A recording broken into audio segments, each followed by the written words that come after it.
ৰাজ্যৰ অন্যান্য প্ৰান্তৰ দৰে বঙাইগাঁও জিলা শিল্পী সমাজে আজি এই প্ৰতিকূল বতৰৰ মাজতো বঙাইগাঁও নিম্ন বুনিয়াদী বিদ্যালয়ত কলাগুৰু বিষ্ণুৰাভা দিৱসৰ আয়োজন কৰিছে।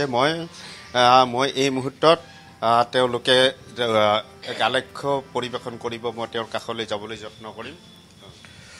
সৈনিক শিল্পী বিষ্ণুৰাভা, ৰচনা আৰু পৰিচালনা নন্দলাল বৰ্মন। অসমৰ সুযোগ্য সন্তান, সংস্কৃতিৰ পূজাৰী, কিংবদন্তী মহান শিল্পী কলাগুৰু বিষ্ণুপ্ৰসাদ ৰাভাই যাযাবৰী জীৱনত অসমৰ কলা সংস্কৃতিৰ ক্ষেত্ৰখনত সীমাহীন অৱদান আগবঢ়োৱাৰ লগতে অসমীয়া জাতিক চহকী কৰি থৈ গৈছে।